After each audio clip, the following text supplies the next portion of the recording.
Ẹ kú dédé àsìkò gbogbo tí ẹ ti ń gbọ́ mi lé lóko tàbí lẹ́yìn òde, jẹ́ kí a gbàdúrà. Ọba bá wo olùfẹ́ wa wọn Agbẹ́yìnga Ṣẹ́yìn lọ́ba fún oore ọ̀fẹ́ láti rí ọjọ́ àìkú àkọ́kọ́ nínú oṣù kẹsàn-án. Owó, ọmọ, àìkú baálẹ̀ ọ̀rọ̀ yóò wá ní orúkọ Jésù. Ọ̀rọ̀ tí a ó gbéyàwó lẹ́ni yóò ṣe ayé, ọkàn àti ara wa ní rere. A ó jẹ́ olùgbọ́ àti olùṣe ọ̀rọ̀ náà tó ti a gbàdúrà lórúkọ Jésù Kristi Olúwa wa. Àmín. Ìwé ọ̀run ṣíṣí tí a tẹ ọwọ́ olùṣọ́ àgùntàn yìí náà kọ Adéjàre Adébóyè kọ. Èní ọjọ́ àìkú ọjọ́ keje oṣù kẹsàn-án. Àkòrí tí a ó gbéyàwó lẹ́ni sọ wípé láti àìnírètí sí ẹ̀rí. Láti àìnírètí sí ẹ̀rí, a mú àkọ́sórí wa nínú ìwé Lúùkù orí ìkíní ẹsẹ̀ ìkẹtàdínlógójì. Lúùkù orí ìkíní ẹsẹ̀ ìkẹtàdínlógójì. Nítorí kò sí ohun tí Ọlọ́run kò lè ṣe.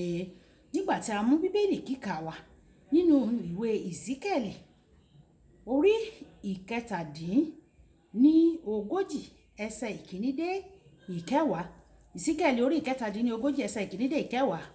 Ọwọ́ Olúwa wà ní ara mi, ó sì mú mi jáde nínú ẹ̀mí. Ó sì gbé mi kalẹ̀ ní àárín àfonífojì tí ó kún fún egungun. Ó sì mú mi rìn yí wọn ká.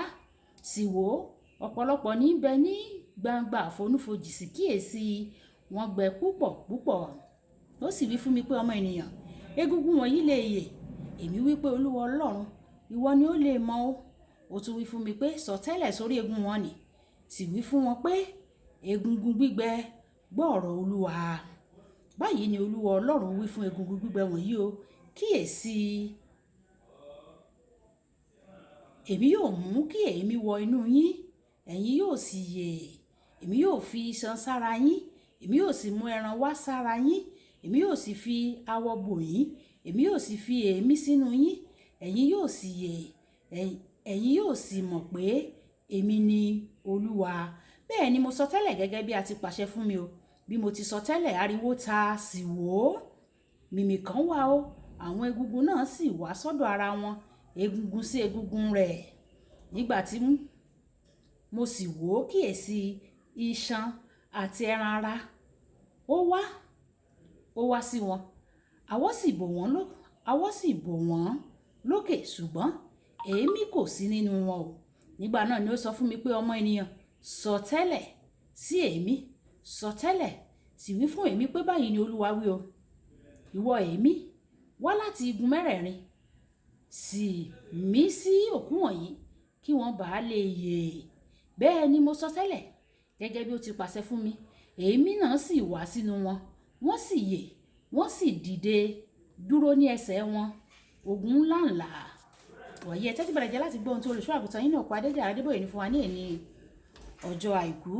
Ní àwọn ọdún sẹ́yìn, a ṣe ìsìn ẹ̀mí mímọ́ kan ní pápá ńlá ti Sùúrùlérè ní Èkó. Ní àsìkò kan, Olúwa sọ pé ẹnìkan wà nínú ìjọ tí kò ní kíndìnrín, tí ó jẹ́ pé ó ní kíndìnrín kan ṣoṣo, kò ní kíndìnrín méjì, nítorí wọ́n ti yọ ìkejì nípasẹ̀ iṣẹ́ abẹ. Olúwa tún tẹ̀síwájú láti sọ pé kíndìnrín tó kù kò sí ní ipò gidi mọ́ o. Nítorí náà, òun yóò fún ẹni náà ní kíndìnrín méjì tuntun. Tí mi ò bá dá ohùn Ọlọ́run mọ̀, mi ò ní gbìyànjú láti sọ ohun tí mo gbọ́ fún ìjọ o. Arákùnrin kan wà nínú ìjọ tó mọ̀ pé Ọlọ́run ń sọ̀rọ̀ nípa òun ni. Wọ́n ti fi iṣẹ́ abẹ yọ ọ̀kan nínú àwọn kíndìnrín rẹ̀, àti pé ọ̀kan tó kù kò ṣiṣẹ́ dáadáa mọ́. Ní òwúrọ̀ ọjọ́ àbámẹ́ta, ní kété tí ètò náà parí, ó lọ sí ilé ìwòsàn tí wọ́n ti ṣe iṣẹ́ abẹ láti yọ kíndìnrín rẹ̀. Ó ní kí dókítà oníṣẹ́ abẹ yẹn kí ó yẹ̀ ń wò. Dókítà náà wí pé, mo rántí ọ̀rọ̀ rẹ̀ ní ọjọ́ tí a yọ kíndìnrín rẹ̀. Gbogbo nǹkan ni kò ṣiṣẹ́ déédéé. Iṣẹ́ abẹ tí ó yẹ kó gbà wá ní wákàtí kan, ó gbà wá ní wákàtí 8 gbáko. Nígbà tí àwọn oníṣẹ́ abẹ ṣe àyẹ̀wò rẹ̀, wọ́n rí kíndìnrín méjì tuntun. Nígbà tí Ọlọ́run, ẹni tó jẹ́ Ọlọ́run ìrètí, ìwé Róòmù orí 15 ẹsẹ̀ 13, tí ó bá dá sí ọ̀rọ̀ kan, ọ̀rọ̀ náà máa ń yí padà láti àìnírètí sí ẹ̀rí. Ọlọ́run máa ń fúnni ní ìṣẹ́gun lórí àìnírètí kan. Fún àpẹẹrẹ, nínú ìwé Genesis orí ìkejìdínlógún ẹsẹ̀ ìkẹsàn-án dé ìkẹrìnlá nígbà tí ó sọ fún Ábúráhámù pé Sárà yóò ní ọmọkùnrin ní ìwòyí àmọ́dún. Sárà rẹ́rìn-ín nítorí ó rò pé ọ̀rọ̀ náà jẹ́ èyí tí kò ní ìrètí mọ́ ni.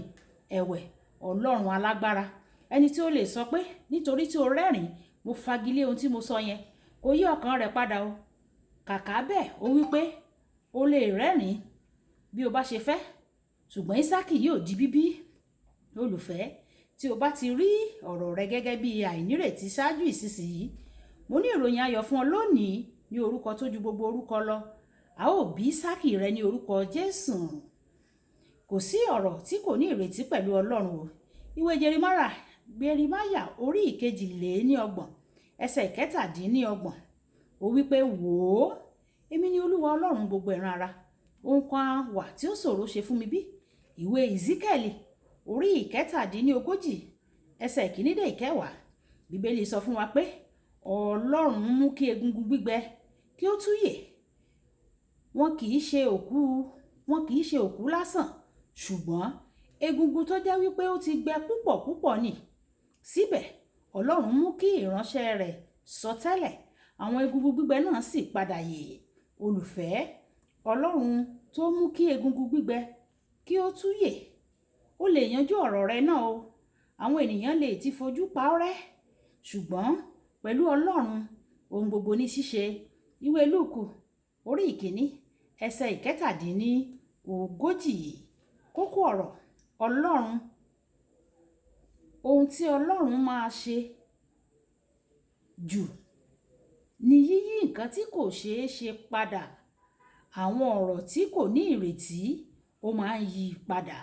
Ẹ̀já sọ pé bàbá mi, ọ̀rọ̀ wo ló wà nínú ayé mi àbí àwọn tó yí mi ká tí kò ní ìrètí? Ọlọ́run bá mi yí padà.